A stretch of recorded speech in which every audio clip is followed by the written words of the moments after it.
I watched the video of what happened in Butler, Pennsylvania 50 times.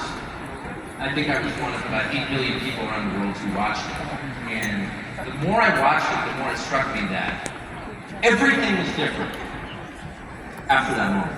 Everything. This convention is different, the nation is different, the world is different, Donald Trump is different. When he stood up after being shot in the face, bloody, and put his hand up, I thought at that moment, that was a transformation. This was no longer a man. Well, I think that. I think it was divine intervention. But the effect that it had on Donald Trump, he was no longer just a political party's nominee, or a former president, or a future president. This was the leader of a nation. And I think there's a difference. I've spent most of my life in Washington, where the president is at the top of the pyramid, everyone wants to be the president. But if you think about it, the presidency comes with big power, obviously. But if you think about it, that is a title that is bestowed by a process of some sort that can be subverted. And in the end, it does not confer by itself, as no title does, legitimacy. Just because you call yourself the president doesn't mean that much inherently. I can call my dog the CEO of Hewlett Packard, it doesn't mean shit. No, it's true. And you hate to say it, but it is also true. It's a fact that you could take, I don't know, a mannequin, a dead person, and make him president. I'm just saying theoretically possible.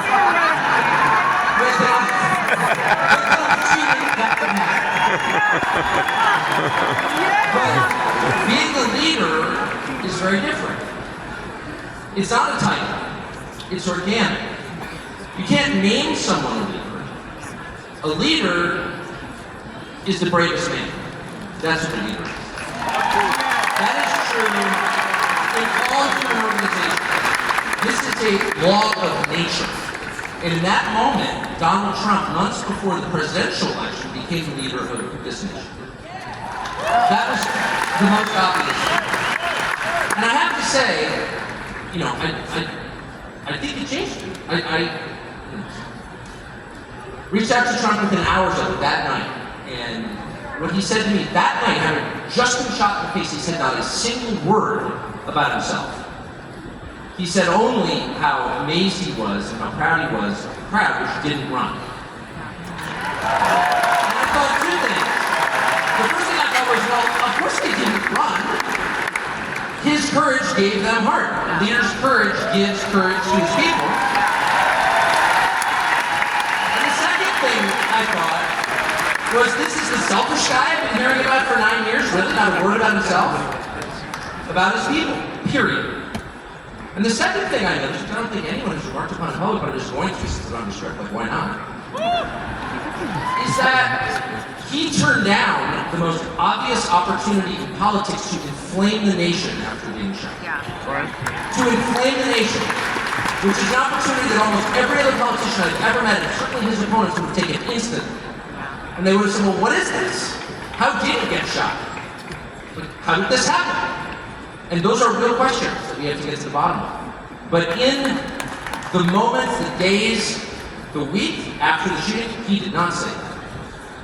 He did his best to bring the country together, and I thought, this is the divisive figure, this is the irresponsible person. No. This is the most responsible, unifying behavior of a leader I think I've ever seen. Where is he leading us?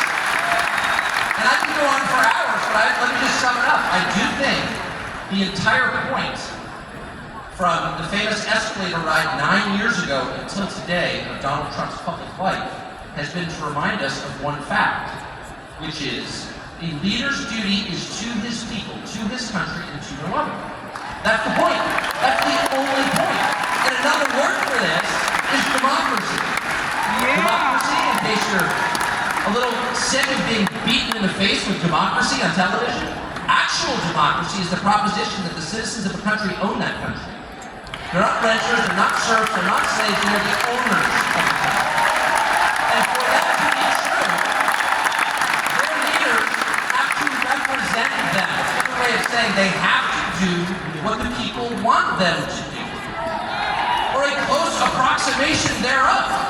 But if they completely ignore what people want, not just 1 year, but generationally, say for 50 years, then it may be, I don't know what, it's not a democracy.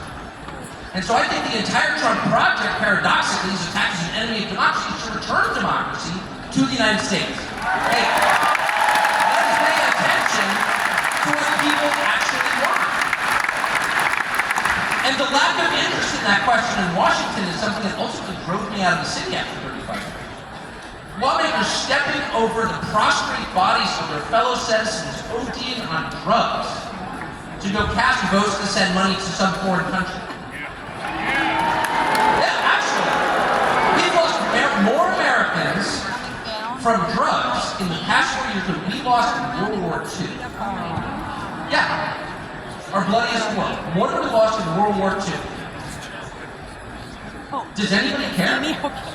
It is the fact. It is the fact. And do you hear a single word from Washington about doing anything? We know where the drugs are coming from.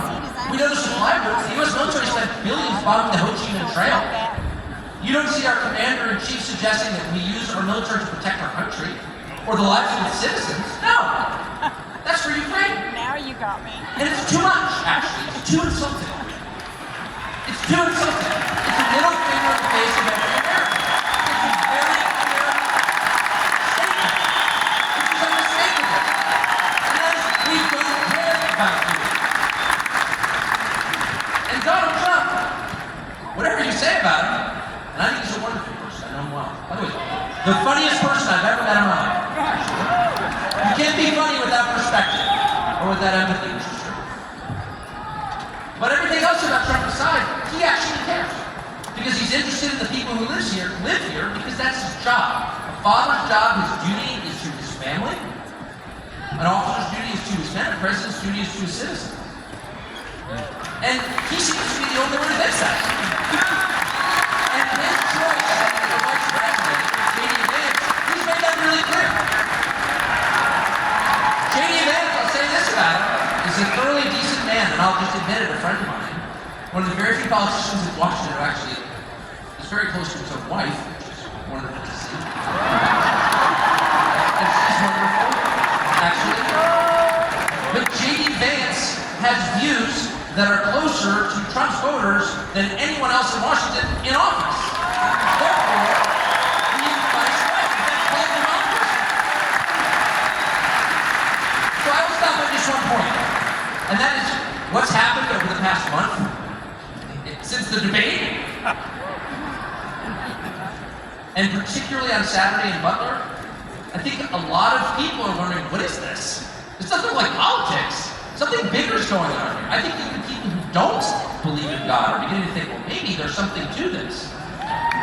Absolutely.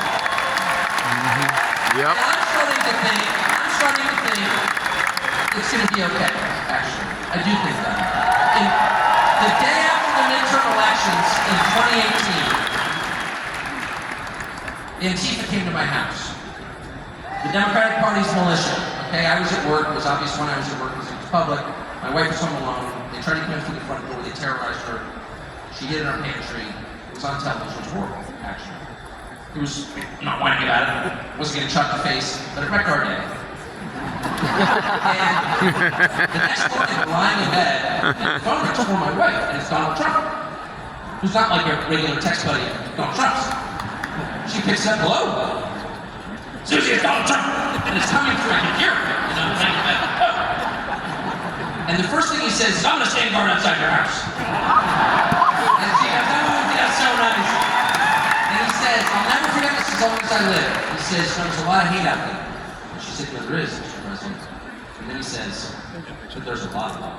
There's a lot of love. And we are seeing that love. I don't think it's truly love. And I'll just stop with this. I'm not always convinced that I'm on the right side. I've been on the wrong side many times. You'll never hear me say, I'm on God's side, or God's with me, or even I'm with God. I want to be, not sure I am. But I will say this unequivocally and conclusively. God is among us right now. Yeah. Hallelujah. And I think that's enough. Thank you, Tucker. Thank you.